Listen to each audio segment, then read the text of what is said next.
Everyone, welcome back to my channel. तो आज की वीडियो में हम पढ़ने वाले हैं एटम। तो मैंने पिछले 2 इसके पार्ट्स में ऑलरेडी बना चुकी हूँ अपने चैप्टर के। अगर आपको देखने हैं तो link is in description box, और फर्स्ट चैप्टर भी आप देख सकते हैं। ये है हमारा second chapter, chemical basis of life. ठीक है, तो हम सेकंड चैप्टर पर आ चुके हैं जिसमें हम एटम टॉपिक को आज कवर करेंगे। Let's get started to our video. Each element is made up of atom. जो हमारे एलिमेंट्स थे जो हमने पिछली वीडियो में कवर करे थे वो किससे बनते हैं? एटम से ही बनते हैं। जब बहुत सारे एटम्स कंबाइन करते हैं, मॉलिक्यूल्स बनाते हैं, मॉलिक्यूल कंबाइन करके कंपाउंड एंड एलिमेंट, तो एटम से ही सभी एलिमेंट्स बनते हैं। And atom is the smallest particle. तो एटम हमारे पास क्या है? स्मॉलेस्ट पार्टिकल, एक स्मॉलेस्ट यूनिट है कोई भी मैटर की। ठीक है, मैटर हो गया कोई भी ऑब्जेक्ट, उसकी स्मॉलेस्ट यूनिट क्या है? एटम। जो वो ऑब्जेक्ट किससे बना हुआ है? एटम से बना हुआ है। Of an element that has the chemical characteristics of a element. तो एटम के पास क्या होते हैं? केमिकल करेक्टरिस्टिक्स होते हैं, केमिकल प्रॉपर्टीज़ होती हैं एलिमेंट की। Element composed atom of only one kind. तो एलिमेंट में क्या होते हैं? एक जैसे ही एटम पाए जाते हैं। लाइक ऑक्सीजन एटम, सभी ऑक्सीजन एटम मिलके क्या बनाएंगे? ऑक्सीजन एलिमेंट बनाएंगे। जैसे कि element oxygen is composed only oxygen atom. अगर ऑक्सीजन की बात करें, ऑक्सीजन एलिमेंट की बात करें, तो वो किससे बनेगा? ऑक्सीजन एटम से ही बनेगा, ना कि कोई और एटम के साथ जुड़ेगा। अपने जैसे के साथ ही जुड़ेगा और अपने जैसा ही एक एलिमेंट बनाएगा। ओके, देन हमारी आ जाती है एटॉमिक स्ट्रक्चर। ठीक है, तो अपने जैसे ही क्या करेगा? वो एलिमेंट्स चुनेगा। तो उसके बाद एटॉमिक स्ट्रक्चर है हमारे पास। An atom consist of 3 major type of sub atomic particles, neutrons, protons and electrons.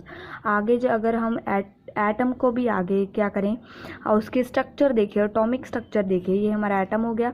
Atom क्या था? स्मॉलेस्ट जो है पार्टिकल था। अगर हम आगे जाके जो है एटम को भी देखिए तो उसमें क्या क्या पाया जाता है? न्यूट्रॉन्स पाए जाते हैं, प्रोटॉन्स पाए जाते हैं, इलेक्ट्रॉन्स पाए जाते हैं। न्यूट्रॉन्स के बारे में पढ़ते हैं। पहले जो हमारा एटम है 3 यूनिट उसमें पाए जाते हैं। वैसे तो ये बेसिक है, आपको पता होना चाहिए। +1 +2 और 10th 9th में हम पढ़ लेते हैं ये सभी। फिर भी हम एक बार सभी कवर करेंगे अपनी वीडियोस में। First, have no electric charge. जो हमारे न्यूट्रॉन्स होते हैं ना, उसके ऊपर कोई भी इलेक्ट्रिक चार्ज नहीं होता। ना पॉजिटिव इलेक्ट्रिक चार्ज होता है, ना ही नेगेटिव इलेक्ट्रिक चार्ज होता है। दैट इज़ अनचार्ज्ड और न्यूट्रल होते हैं हमारे न्यूट्रॉन्स। प्रोटॉन यहाँ पर P है, दैट इज़ पॉजिटिव चार्ज। क्या होता है हमारे पास? Have a positive charge. ये है P, पॉजिटिव चार्ज होता है present within the nucleus of the atom. तो हमारा ये क्या क्या हो गया? एक एटम हो गया, तो अंदर इसका क्या होगा? एक न्यूक्लियस होगा। तो ठीक है, न्यूक्लियस में हमारे क्या पाए जाएंगे? प्रोटॉन पाए जाएंगे, जो क्या होंगे? पॉजिटिवली चार्ज होंगे। उसके बाद electrons have a negative charge. तो जो हमारे इलेक्ट्रॉन्स हैं उसके पास क्या होगा? नेगेटिव चार्ज होगा। Located around the nucleus, orbit the nucleus. तो वो क्या होंगे? न्यूक्लियस है उसके अराउंड क्या होंगे हमारे पास? यहाँ पर इलेक्ट्रॉन्स होंगे न्यूक्लियस के आसपास। ठीक है, तो यहाँ पर आपको डायग्राम दे रखी है। डायग्राम में the atom showing the nucleus and 4 electron shells. तो हमारे पास क्या होते हैं? शेल्स होते हैं। जो न्यूक्लियस होता है उसके पास क्या होते हैं? शेल्स होते हैं 4। ठीक है, KLMN। तो ये K हो गया, LMN। ठीक है, ऐसे होते हैं। जो हमारा फर्स्ट शेल होता है उसमें 2 इलेक्ट्रॉन पाए जाते हैं, सेकंड में 8, फिर 18, फिर 32। ठीक है, और इलेक्ट्रॉन 1 2 3 4 शेल्स हो गए हमारे पास, और बीच में क्या होता है? न्यूक्लियस होता है। तो न्यूक्लियस में हमारा क्या होता है? न्यूट्रॉन्स पाए जाते हैं, और क्या पाया जाता है? प्रोटॉन्स पाए जाते हैं, सॉरी। और इलेक्ट्रॉन्स क्या होते हैं? इसके शेल्स में पाए जाते हैं। ठीक है, और maximum number of electron in each cell. तो हमारे ये जो 32 है उसमें 32 इलेक्ट्रॉन्स पाए जाएंगे लास्ट वाली शेल में। ठीक है, तो उसके बाद हमारा आ जाता है यहाँ पर देखिए, फिर से एक एग्जांपल दी गई है। Atomic structure of element hydrogen, oxygen and sodium. यहाँ पर हमारे पास हाइड्रोजन, ऑक्सीजन एंड सोडियम की एग्जांपल दी गई है। हाइड्रोजन का एटॉमिक नंबर क्या होता है? 1 होता है हाइड्रोजन का एटॉमिक नंबर। तो इसमें क्या है? शेल में एक ही इलेक्ट्रॉन पाया जाएगा और एक ही प्रोटॉन पाया जाएगा। और ऑक्सीजन जो है हमारे पास, उसका एटॉमिक नंबर क्या होता है? 8 होता है। 8 के हिसाब से यहाँ पर पहले शेल में 2 आते हैं इलेक्ट्रॉन, तो 1 और 2 इलेक्ट्रॉन है इसमें फर्स्ट शेल में। सेकंड शेल में हम ज़्यादा से ज़्यादा कितने इलेक्ट्रॉन्स डाल सकते हैं? ज़्यादा से ज़्यादा सेकंड शेल में हम 8 इलेक्ट्रॉन्स डाल सकते हैं। तो हमें 2 तो डाल दिए, 6 रह गए, तो सेकंड में हम 6 फिल कर देंगे।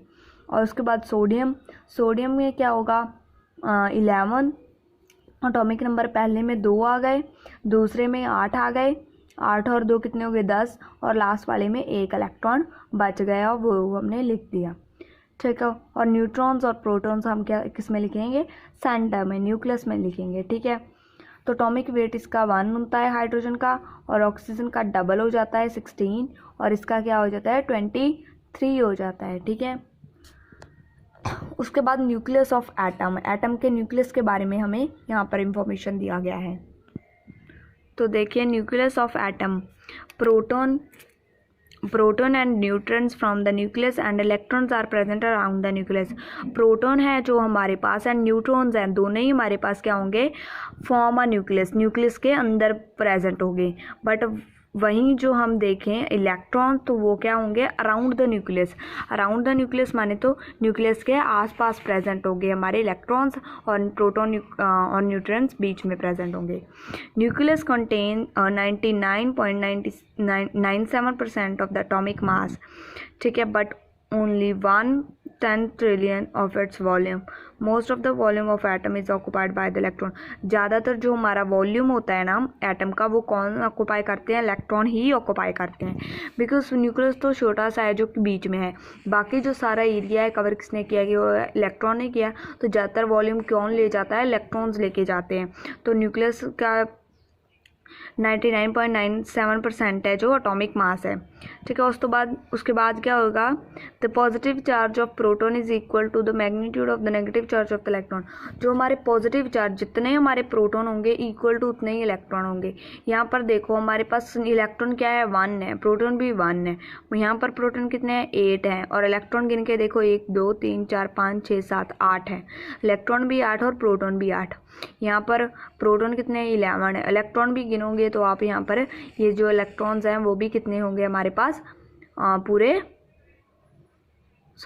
पर इलेक्ट्रॉन भी कितने होंगे, पूरे हमारे पास 11 होंगे। ठीक है। ये इक्वल होते हैं proton and electron.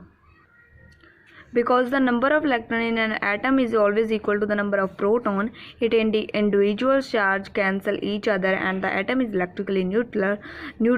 It is the total charge is 0. तो हमारा जो नंबर ऑफ़ इलेक्ट्रॉन है वो किसके इक्वल होते हैं, नंबर ऑफ़ प्रोटॉन्स के इक्वल होते हैं। तो इसलिए ये क्या होते हैं, एक दूसरे से चार्ज है जो इसके कैंसिल हो जाते हैं। पॉजिटिव चार्ज है जो नेगेटिव चार्ज को क्या कर जाता है, कैंसिल कर जाता है। प्रोटॉन पर पॉजिटिव, इलेक्ट्रॉन पर नेगेटिव, तो ये क्या कर देंगे, आपस में एक दूसरे को कैंसिल कर देंगे। ठीक है। And the atom is electrical, तो जो हमारा एटम है वो इलेक्ट्रिकली क्या हो जाएगा, न्यूट्रल हो जाएगा। एंड इसका टोटल चार्ज कितना रह जाएगा, एटम का 0 रह जाएगा। एटम का पर कोई भी चार्ज नहीं आएगा। ठीक है। उसके बाद atomic number and mass number. Atomic number क्या होता है, जो हमने यहाँ पर पढ़ा था, एटॉमिक नंबर हाइड्रोजन का 1 है, ऑक्सीजन का 8 है, सोडियम का 11 है। तो ये होता क्या है। एंड मास नंबर यहाँ पर हमने जो पढ़ा था 1 16 23, ये जो मास नंबर एटॉमिक नंबर ये होता क्या है। First of all atomic number के बारे में पढ़ते हैं। Atomic number of element is equal to the number of proton in each atom.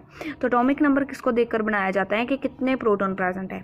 अगर 1 प्रोटॉन प्रेजेंट होगा तो 1 एटॉमिक नंबर होगा, 8 प्रोटॉन प्रेजेंट होंगे तो 8 एटॉमिक नंबर होगा, 11 प्रोटॉन प्रेजेंट होंगे तो 11 जो है हमारा एटॉमिक नंबर होगा। वैसे एटॉमिक नंबर रखा जाता है जैसे जैसे हमारे पास प्रोटॉन प्रेजेंट होते हैं एटम में। ठीक है। Because the number of electron of proton is equal the number of, it indicates the number of electron. Number of proton और इलेक्ट्रॉन दोनों इक्वल होते हैं। हम प्रोटॉन बोले और इलेक्ट्रॉन बोले तो दोनों ही इंडिकेट करेंगे एटॉमिक नंबर को। प्रोटॉन हो गए, इलेक्ट्रॉन हो गए, दोनों ही एटॉमिक नंबर को इंडिकेट करते हैं। ठीक है। उसके बाद ऑक्सीजन हैज़ एटॉमिक नंबर 8। जैसे कि आपको पता है जो हमारा ऑक्सीजन है उसके पास एटॉमिक नंबर कितना होता है, 8 होता है। एंड उसके न्यूक्लियस में भी इसीलिए 8 प्रोटॉन होते हैं और 8 इलेक्ट्रॉन होते हैं। ठीक है। उसके बाद हम आ जाते हैं मास नंबर पर। मास नंबर होता क्या है। ठीक है। तो हमारा मास नंबर है जो mass of an atom is the total number of proton and neutron. Mass number हम कैसे बनाते हैं कि कितने प्रोटॉन प्रेजेंट है, कितने न्यूट्रॉन, दोनों को मिलाकर क्या बनता है मास नंबर। लाइक कार्बन है 6 प्रोटॉन, कार्बन के पास 6 प्रोटॉन होते हैं, 6 ही न्यूट्रॉन होते हैं, इसीलिए उसका टोटल मास नंबर कितना हो गया 12। हमने प्रोटॉन और न्यूट्रॉन को दोनों को ऐड कर देना है, जो हमारे पास नंबर आएगा that is our mass number. ठीक है। प्रोटॉन कितने हैं हमारे पास 6 हैं, न्यूट्रॉन कितने हैं हमारे पास 6 है, 6 + 6 क्या हो गया 12, दैट इज मास नंबर कितना बन गया कार्बन का 12 बन गया।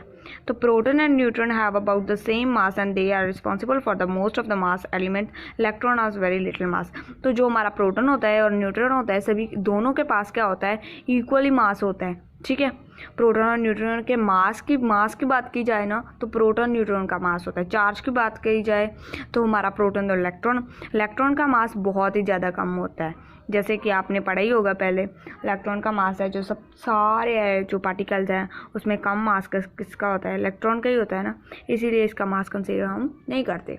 प्रोटॉन और न्यूट्रॉन दोनों का मास कंसीडर किया जाता है, ठीक है। वो टॉपिक को फिनिश करने के बाद हम आ चुके हैं अपने आइसोटोप्स के टॉपिक पर। तो यहाँ पर आपको आइसोटोप्स दिए गए हैं हाइड्रोजन के, ठीक है। मोस्ट कॉमन फॉर्म है प्रोटेनियम, ड्यूटेरियम एंड ट्रिटियम। तो टाइटेनियम, तो ये तीनों जो है हाइड्रोजन के आइसोटोप्स हैं। तो आइसोटोप्स के बारे में पढ़ते हैं। Isotopes are 2 or more form of the same element that have the same mass number, same number of protons, electrons भी बोल सकते हैं, but different number of neutrons. तो जो हमारे आइसोटोप्स होते हैं ना इनका क्या है हमारे पास, तो इसके पास ना सेम नंबर ऑफ प्रोटॉन होते हैं, सेम नंबर इसका क्या होता है but different number of neutron. Like एक एलिमेंट ले लो, लाइक हाइड्रोजन ले लिया, हाइड्रोजन की 2 से 3 फॉर्म आएंगी, ठीक है। यहाँ पर हाइड्रोजन की क्या है 3 फॉर्म है, तीनों फॉर्म के पास क्या होगा इलेक्ट्रॉन सेम ही होंगे, उसके पास भी 1 इलेक्ट्रॉन, उसके पास भी 1 और तीसरे के पास भी 1 नहीं होंगे। यहाँ पर एग्जाम्पल दी गई है प्रोटेनियम, ड्यूटेरियम एंड ट्रिटियम की, ठीक है। इनके पास 1 प्रोटॉन है, पर जो न्यूट्रॉन्स का नंबर है ना न्यूट्रॉन्स का नंबर क्या होता है चेंज हो जाता है हमारे पास। यहाँ पर इसके पास कोई न्यूट्रॉन नहीं होता प्रोटोनियम के पास, बट ड्यूटेरियम के पास 1 न्यूट्रॉन होता है और ट्रिटियम के पास 2 न्यूट्रॉन हो जाते हैं। न्यूट्रॉन का नंबर क्या होता है चेंज हो ही जाता है, बट प्रोटॉन का नंबर और इलेक्ट्रॉन का नंबर क्या होता है सेम ही रहता है, ठीक है। Isotopes have the same atomic number. अगर प्रोटॉन इलेक्ट्रॉन सेम रहेंगे तो उसका एटॉमिक नंबर भी क्या ही होगा सेम ही होगा, but the different mass number, but जो मास है ना उसका वो बदल जाएगा, क्योंकि यहाँ पर दोनों को प्लस करेंगे इसका 2 हो जाएगा मास नंबर, 2 और 3 को प्लस करेंगे तो 3 हो जाएगा। मास नंबर डिफरेंट हो जाता है पर एटॉमिक नंबर क्या होता है सेम ही रहता है। All isotopes of the elements have identical chemical property because these have same number of electron. पर इनके जो प्रॉपर्टीज़ है ना तीनों की वो सेम ही है, काम ये तीनों सेम ही करेंगे। क्यों सेम करेंगे, क्योंकि इनके इलेक्ट्रॉन ही सेम है, क्योंकि ज़्यादा काम किसका है इलेक्ट्रॉन का है। तो जब इलेक्ट्रॉन ही सेम हुई तो इनका काम भी क्या होगा सेम ही होगा जो भी होगा। For example all 3 isotopes of hydrogen, ये हमारा हाइड्रोजन हो गया, ये इसको हम ड्यूटेरियम बोलते हैं, इसको हम ट्रीटियम बोलते हैं, ठीक है। हाइड्रोजन, ड्यूटेरियम, ट्रीटियम, ठीक है। इनके पास 1 प्रोटॉन होता है, 1 इलेक्ट्रॉन होता है, पर न्यूट्रॉन्स हैं इसके चेंज होते रहते हैं, ठीक है। और यहाँ पर लिखा हुआ है, इसको फिर से रिपीट किया गया है, देन आपको सिंबल बताया गया है, ठीक है। और यहाँ पर रेडियो एक्टिव 5th पॉइंट में आपको रेडियो एक्टिव आइसोटोप्स बताए गए हैं और इसे रेडियो आइसोटोप्स भी बोलते हैं, ठीक है। रेडियो एक्टिव आइसोटोप्स और रेडियो आइसोटोप्स ये अनस्टेबल होते हैं, ठीक है।